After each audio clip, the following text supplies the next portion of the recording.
Partners.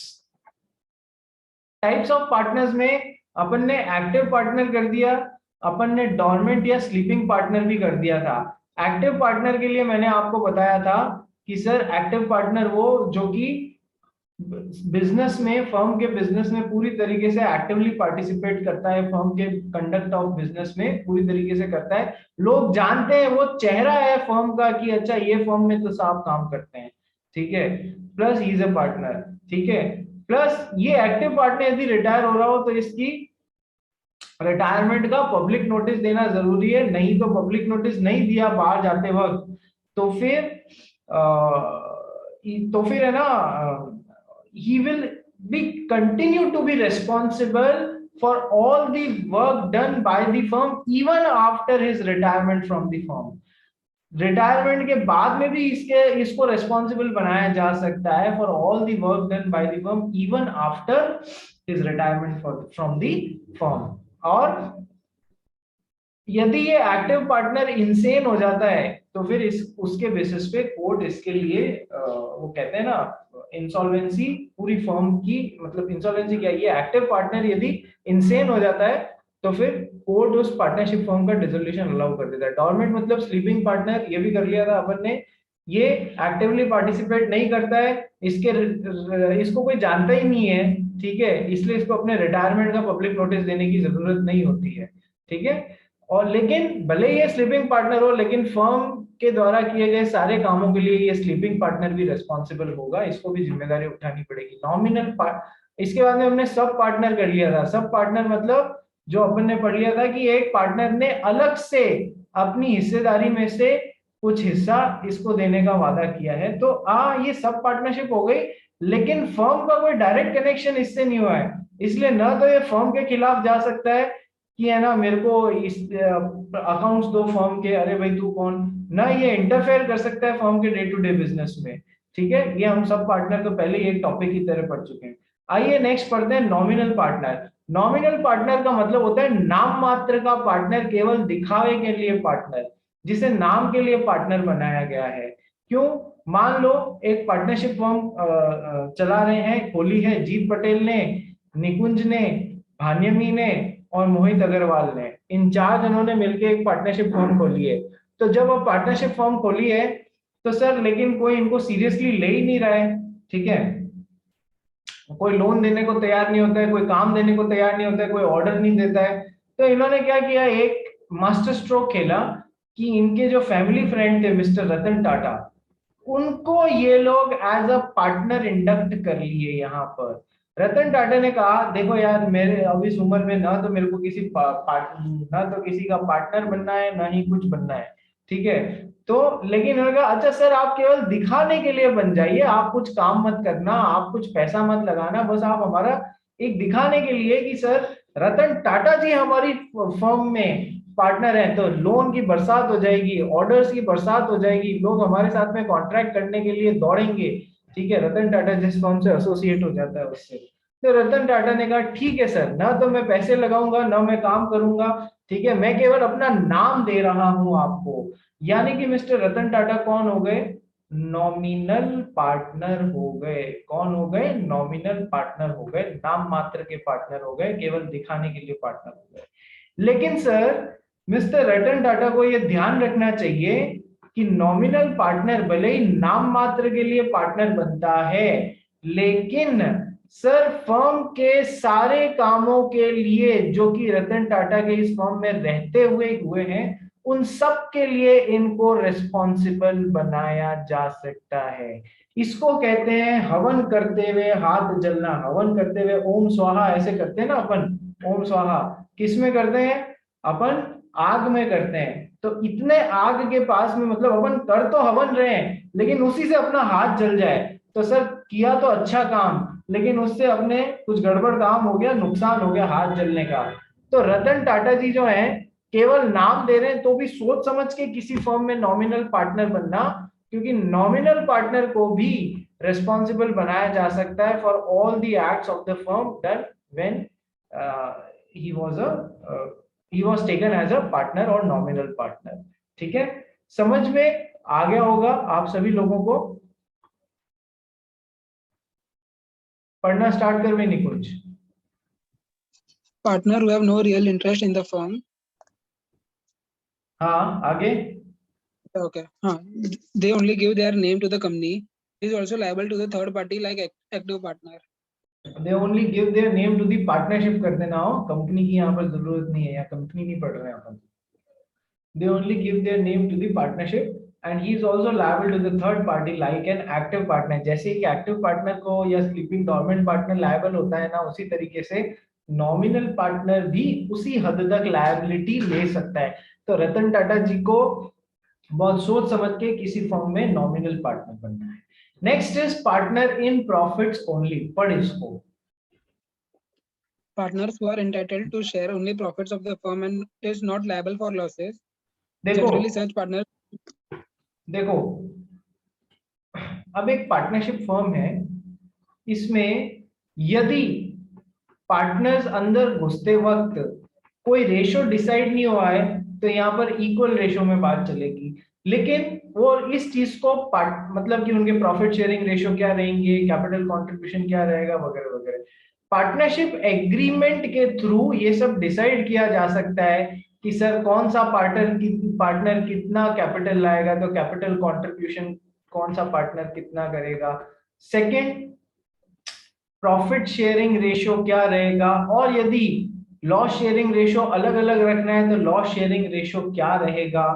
तो ऐसे में ये भी डिसाइड किया जा सकता है, एक पार्टनर बोल रहा है मैं तो इस पार्टनरशिप फर्म में इंडियन टर्म्स पे आ रहा हूं, मैं इतनी कैपिटल लाऊंगा वगैरह, मैं ये काम करूंगा, मैं एक्टिव पार्टनर होऊंगा, जो भी टर्म्स है, और ये भी डिसाइड कर सकता है कि I will be a partner in profits only, I will be a partner in profits only but I will not be a partner in losses. देखो ये पार्टनर इन प्रॉफिट्स जो है, एक जगह और कंसेप्ट पढ़ाऊंगा माइनर का, minor will be a partner only for profits, वहां पर अलग मतलब निकालना है, यहां पर अलग मतलब निकालना है, ठीक है। पार्टनर इन प्रॉफिट्स, नॉर्मल एक मेजर बंदा है, वो यदि पार्टनर इन प्रॉफिट्स ओनली बना है, लॉसेस में नहीं बना है, तो सर जो प्रॉफिट वाले ट्रांजैक्शन है वो केवल उसमें अपनी हिस्सेदारी रख रहा है, लॉसेस वाले ट्रांजैक्शन में अपनी हिस्सेदारी नहीं रख रहा है। पार्टनर इन प्रॉफिट्स का मतलब ये हो गया कि सर वो प्रॉफिट वाले ट्रांजैक्शन में अपनी हिस्सेदारी रखेगा, लॉसेस वाले ट्रांजैक्शन में अपनी हिस्सेदारी नहीं रखेगा। लेकिन सर प्रॉफिट वाले ट्रांजैक्शन जिसमें वो हिस्सेदारी रख रहा है, उनसे रिलेटेड हर काम के लिए वो भी लायबल होगा बाद में भी, यदि उससे रिलेटेड कोई लायबिलिटी आ जाती है तो उसको भी लायबल बनाया जा सकता है। सर ये क्या पॉइंट हुआ, अभी समझाते हैं। देखो मैंने आपको कहा पार्टनर इन प्रॉफिट्स मतलब वो प्रॉफिट वाले ट्रांजैक्शंस में ही हिस्सेदारी रखेगा, लॉसेस वाले में नहीं रखेगा।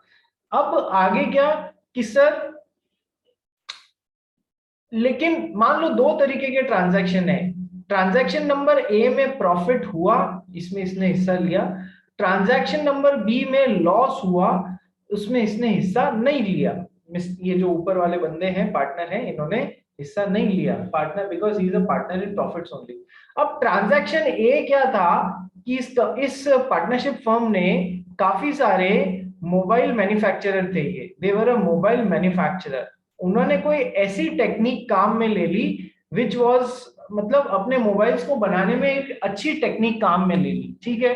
उस मोबाइल्स को बेचने में काफी सारा प्रॉफिट हुआ, तो he was since he was a partner in profits, उसने इसमें हिस्सेदारी ली, ठीक है। अब इससे रिलेटेड जो प्रॉफिट से रिलेटेड हर ट्रांजैक्शन है ना, इससे रिलेटेड उस ट्रांजैक्शन से रिलेटेड इनकी आगे सारी जिम्मेदारियां होंगी। कैसे सर कि सर मोबाइल मैन्युफैक्चर कर रही थी ये कंपनी, तो कंपनी क्या पार्टनरशिप फर्म, बाद में पता पड़ा कि इन्होंने अपनी मोबाइल के सॉफ्टवेयर में जो टेक्नोलॉजी काम ले ली वो सैमसंग की पेटेंटेड टेक्नोलॉजी थी। अरे यार फिर सैमसंग को जैसे ही पता पड़ा, सैमसंग ने इस ये वाले मोबाइल मैन्युफैक्चरिंग और बेचने में इनके ऊपर बहुत मिलियंस ऑफ डॉलर्स का केस लगा दिया कि आपने मेरे इंटेलेक्चुअल प्रॉपर्टी, मेरी पेटेंटेड टेक्नोलॉजी का बिना मुझसे पूछे गलत इस्तेमाल किया, इसलिए मैं आप पे इतने करोड़ रुपए का हानि दर्ज करता हूँ, ठीक है, इतने करोड़ रुपए का जुर्माना ठोकता हूँ, ठीक है। तो सर जिस ट्रांजैक्शन से प्रॉफिट लिया है उसी ट्रांजैक्शन के लिए ये जिम्मेदार रहने वाले हैं, मतलब यहाँ पर अब प्रॉब्लम आ सकती है। क्या तुम्हें पार्टनर इन प्रॉफिट्स का मोटा मोटा मतलब समझ में आया? बोलो हाँ या ना। Yes, Yes, sir. पढ़ना स्टार्ट कर निकुंज। हाँ sir. Generally, such partners do not take part in management of the firms, but they are liable to third parties like active partner.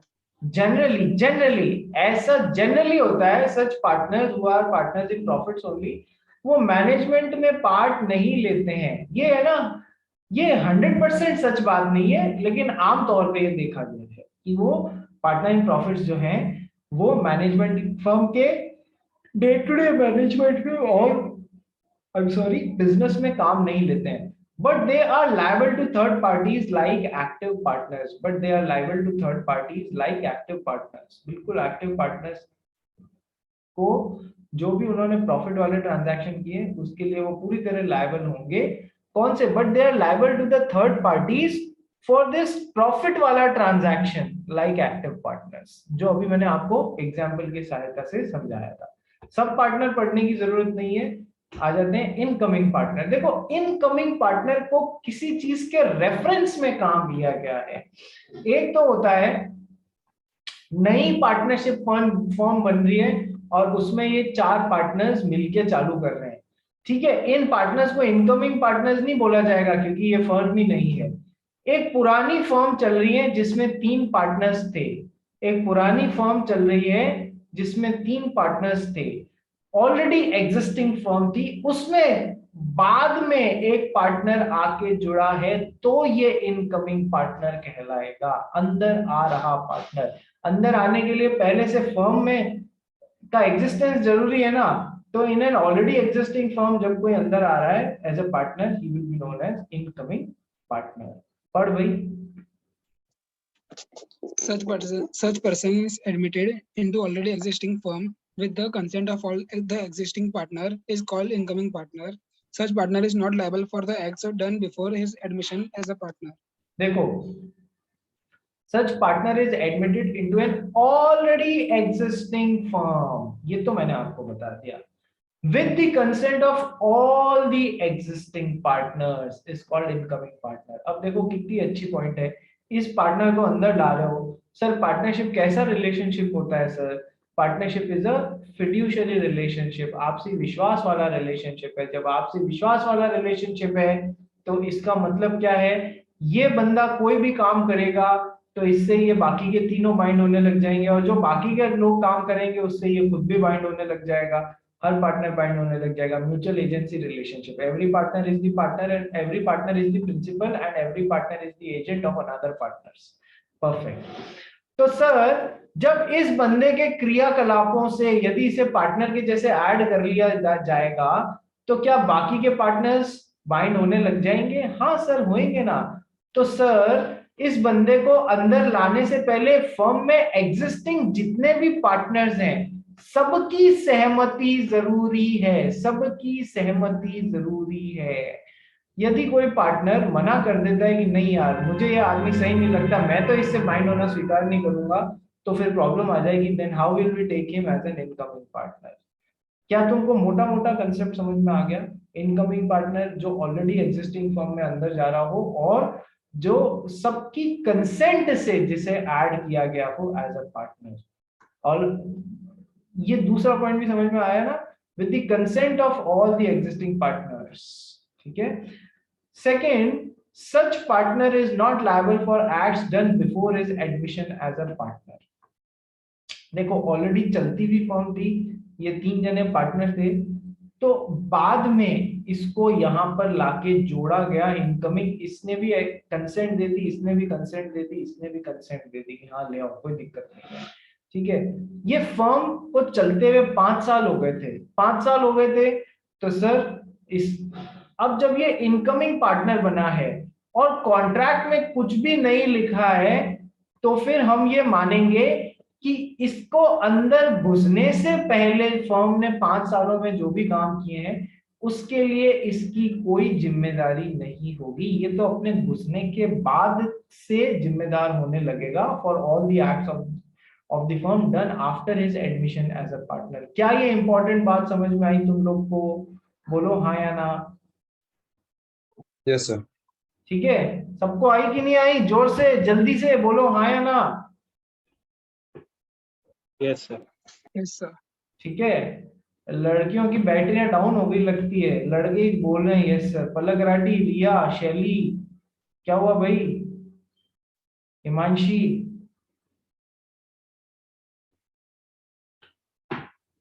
लड़कियों की बैटरियां डाउन हो गई क्या?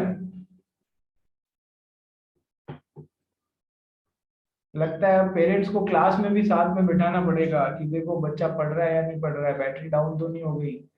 चलो, तो अभी मैंने आपको क्या पॉइंट बताया कि सर हमारे अंदर घुसने से पहले जो भी फर्म में पाप हो रखे हैं, पाप का मतलब है जो भी काम हो रखे हैं, उन पुराने पापों के लिए हमारी कोई जिम्मेदारी नहीं है। हमारे घुसने के बाद से जो भी काम हुए हैं उसके लिए हम जिम्मेदार रहेंगे।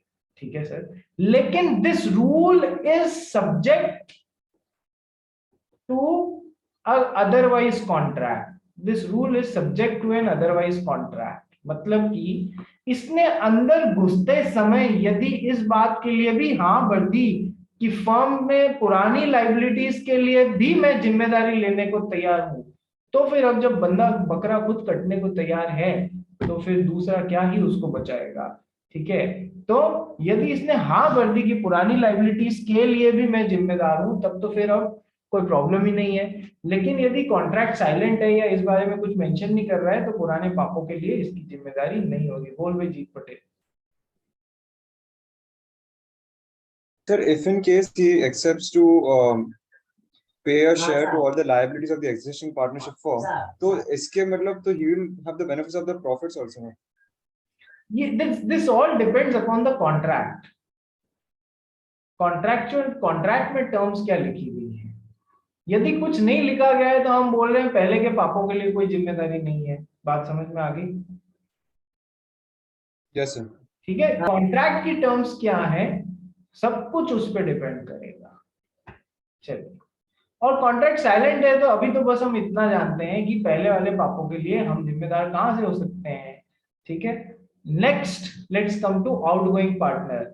तो सर देखो, या तो एक रिटायर हो रहा है कोई पार्टनर या बाहर जा रहा है, उसको हम क्या बोलते हैं? आउटगोइंग पार्टनर, रिटायरिंग पार्टनर या आउटगोइंग पार्टनर।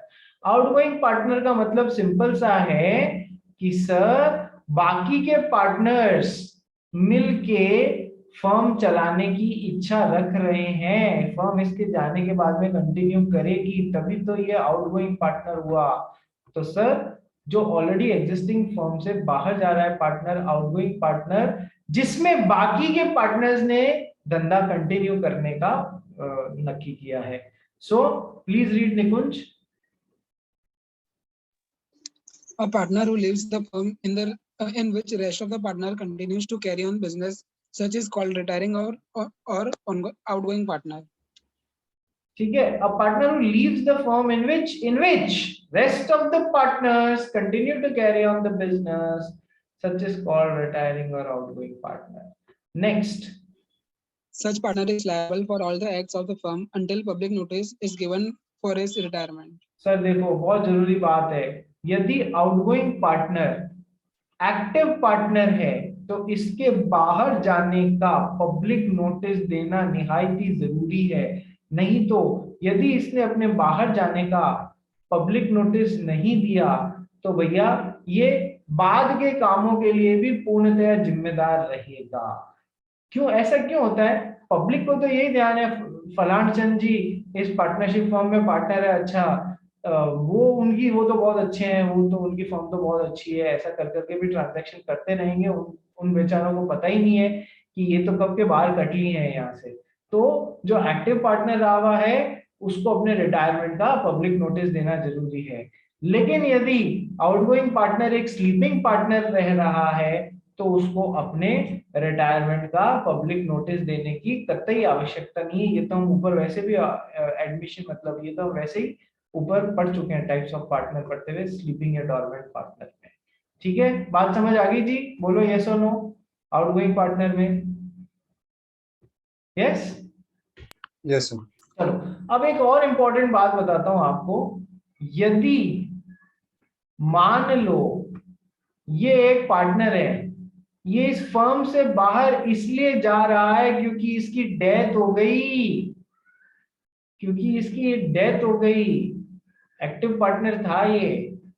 ठीक है, तो अब क्या डेथ के बाद भी इसकी जिम्मेदारी बनेगी क्या कि अपने बाहर जाने का पब्लिक नोटिस दो? क्या इसका भूत आके देगा क्या कि है ना अपने बाहर जाने का आपने छपवाया नहीं इसलिए आपकी प्रॉपर्टी जो हिस्सा है वो लायबल रहेगी पब्लिक नोटिस देने पर? क्या ऐसा कर सकते हैं अपन? जायज होगा क्या ऐसा करना? बोलो। यदि कोई बाहर इसलिए जा रहा है क्योंकि उसकी डेथ हो गई है, ठीक है, तो उस पे उसको कभी भी डेथ के कारण बाहर जाने वाले आदमी के लिए पब्लिक नोटिस देने की कोई आवश्यकता नहीं रखी है लॉ ने। क्या ये बात समझ में आई? बोलो हाँ या ना। यस बोलो, सर। अरे बोलो निनाद कदम।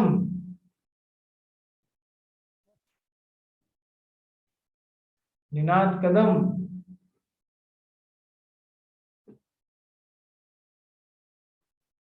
निनाद कदम सो गया है आज।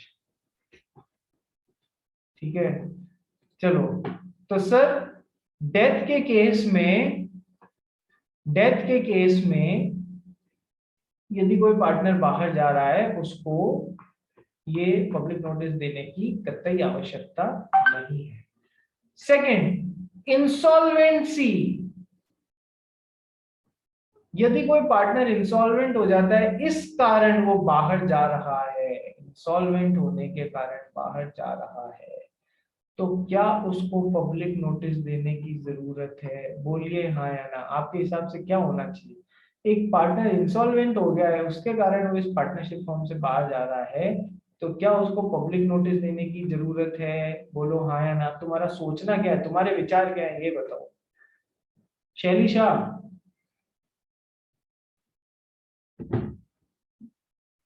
शैली शाह,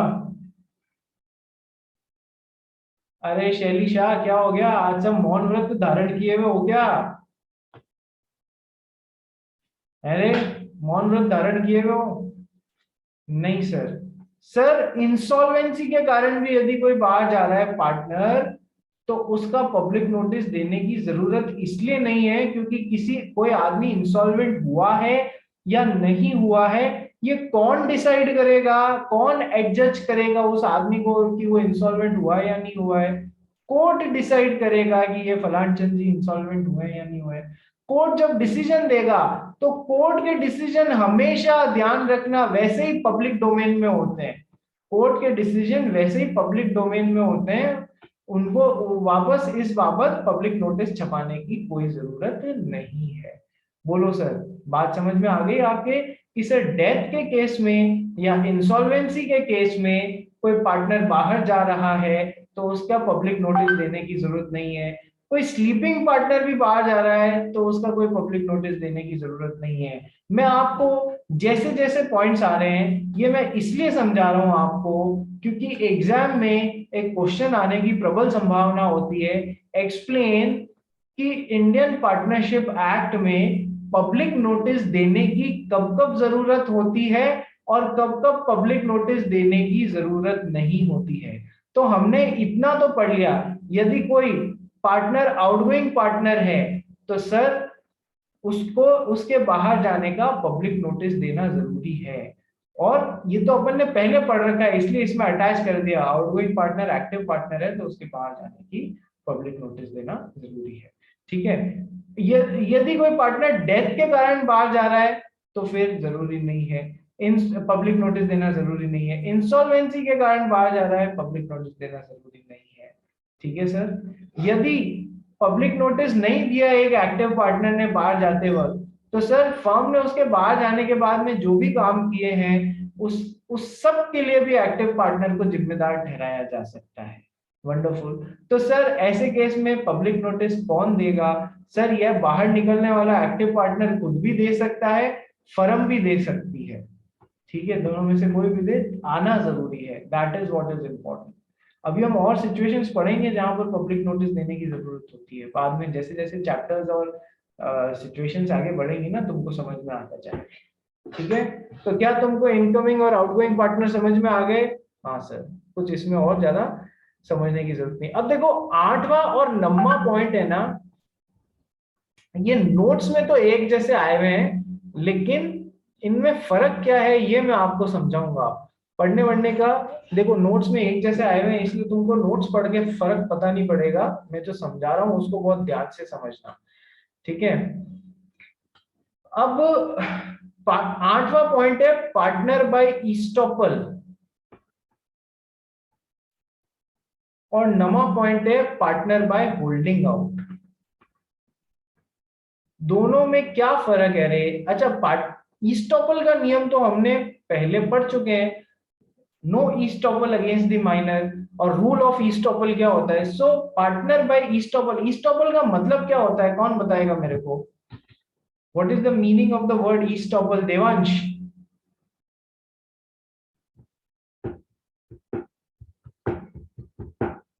देवांश, ईस्टॉपल का क्या मतलब होता है? रूल ऑफ ईस्टॉपल क्या बोलता है? नाम में ही आंसर छुपा हुआ है। सर जो कोई एक्शन को प्रिवेंट करने के लिए होता है वो। और कुछ?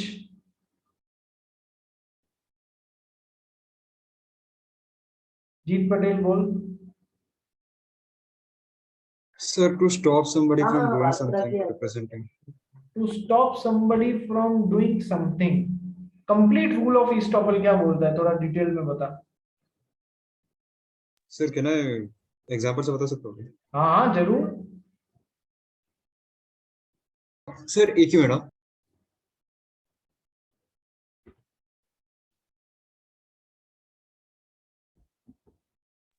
हाँ, sir, for example, a minor है who has entered into a contract by representing that he is a major. So after that, the minor can plead his minority at that, and he cannot be stopped from doing so. Minor can plead his minority.